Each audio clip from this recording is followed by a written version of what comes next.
If you'd like to make a terrarium that lasts for years and not just days or weeks, my friend Lisa is going to show you how to do that right now.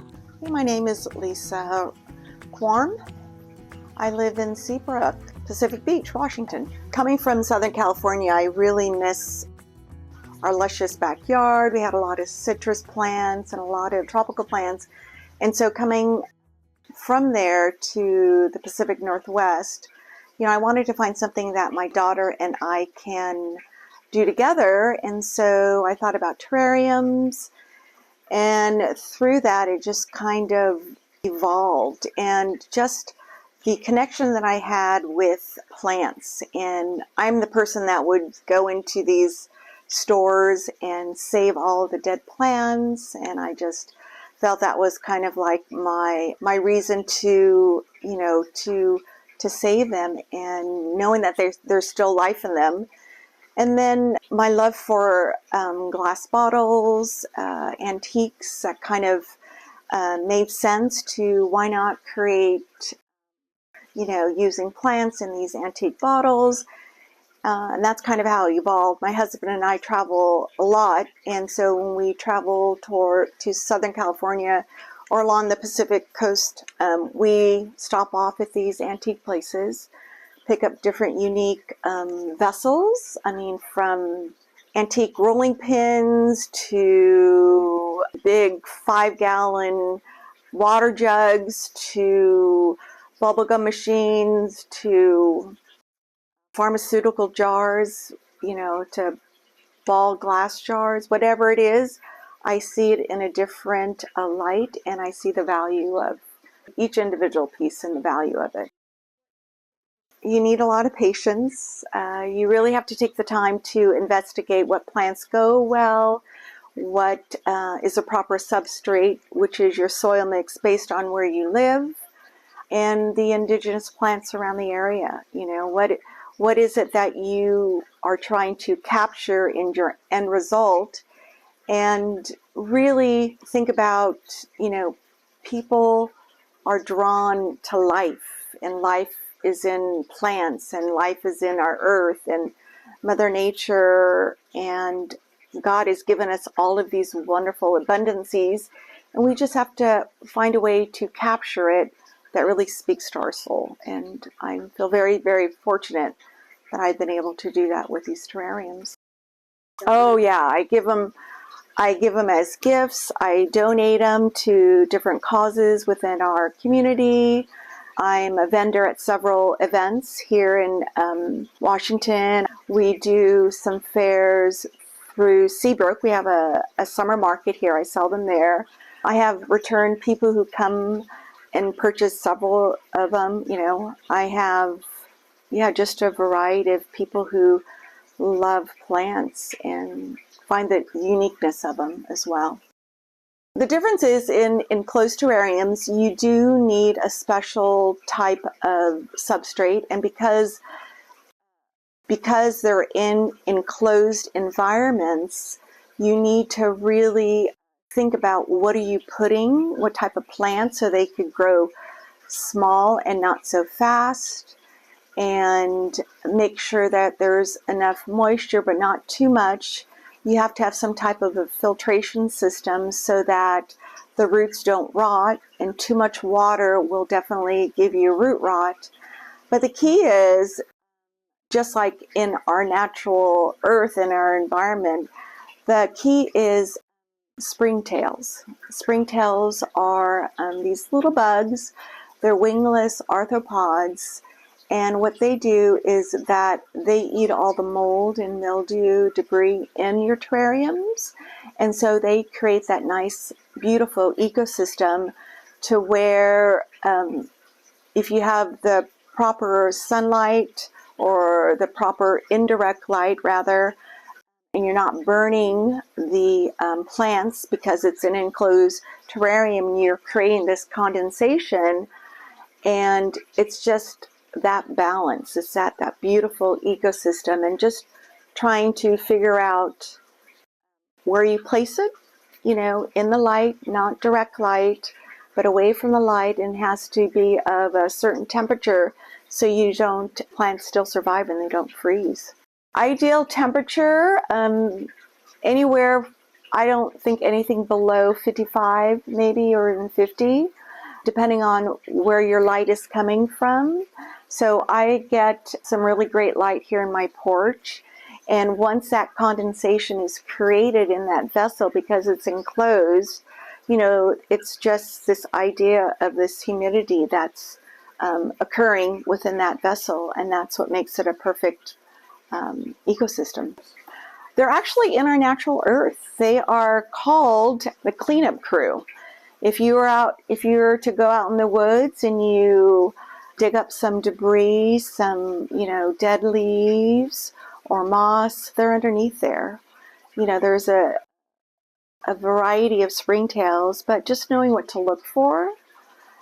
And what's great is that these springtails reproduce themselves. So it's this ongoing cycle that you have, and you have to put them in your terrarium. And I think that's really key. I had a lot of, elementary school kids and teachers come up to me and say, oh yeah, we tried to build a terrarium and for whatever reason it failed. Well, the key is those springtails, because you're trying to mimic what's out in the earth, what's out in our world, and just really condensing it into a smaller environment, and just understanding your location and what those plants need is really important. Ideal substrate would be, you want some sphagnum moss, some coir, some pumice, and then the only thing that's a protein is the vermicasts, the worm castings, and that is ideal for it. And then it's this proper nutrient of substrate for the plants to survive. And it's just a matter of the balance. And the only thing you really can't do in an enclosed terrarium are succulents. Because succulents, the leaves are very moist, and they don't do well in terrariums because of the humidity and the moisture. It's just too much. However, if I know people who have used succulents in some type of a terrarium, but it's an open terrarium. There's no cover over it. So you can do that, but you have to adapt your substrate to cactus for succulent substrate. The famous one, or the one that's pretty common, is the Phytonium, Phytonia. It's also called nerve plant, and I love those. It's a small growth. It's called a nerve plant because of the veins within the leaf are different colors. Those are really wonderful. And what's so great about the nerve plant is that as they get really nice and tall and they get lanky in your terrariums, you could just cut at the very base of the node of the leaf and just stick it back into your substrate, and it'll start growing. Peperonium plants are pretty common. Spike moss is really good. Baby tear. Different types of moss are really good. You just want slow growth, small leaves, something that's going to be very aesthetic to the eye in your terrarium. Again, based on the size of your terrarium and how large the terrarium can be. Yeah. Oh, it is. I've sold several terrariums here in Seabrook to homeowners that place them into their homes here. And literally, and I know it's really hard to believe, but once you get the location of your terrarium and it has the condensation, and you notice that it's just very alive, you literally don't have to water your terrarium for maybe once or twice a year, if that. And it's because of the mere fact is that if you have it in a ideal location and there's condensation, then it's watering itself. And the way that I set up my terrariums is that I give it a really good mist with distilled water when I build it, and I close it up, and I make sure it's in an ideal spot and I have everything in it, and kind of set it and leave it. And that's the beauty of terrariums, because you don't have to fuss over it. Yeah.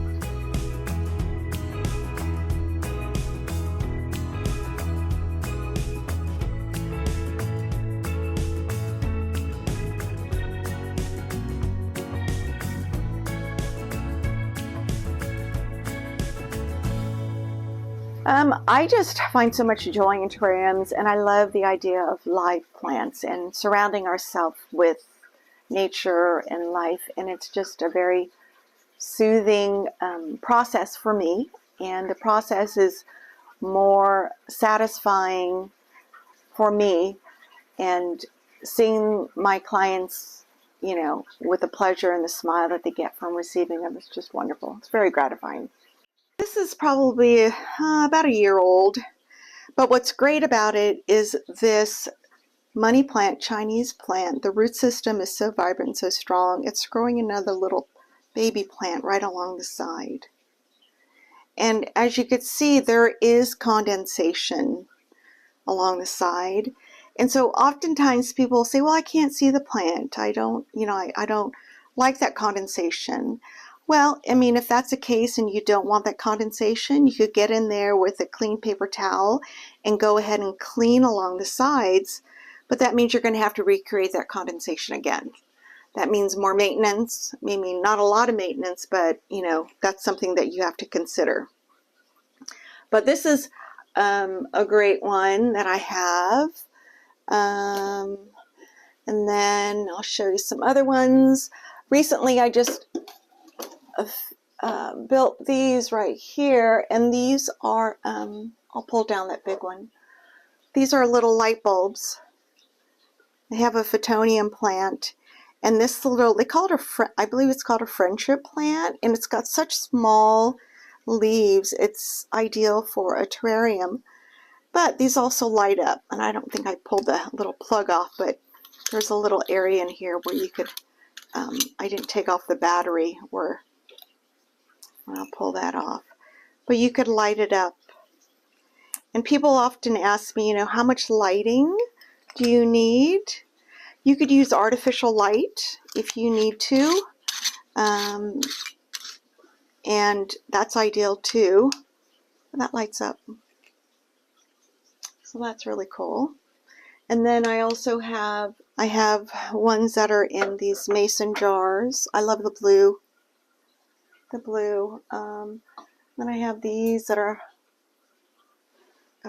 mushrooms, and that's really kind of cool. So this actually is a glass that I found, and I just kind of repurposed it and made it into a terrarium. This right here is a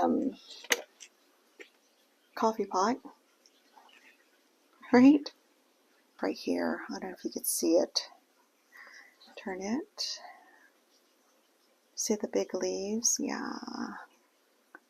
And I have a pathos in here too, which is amazing.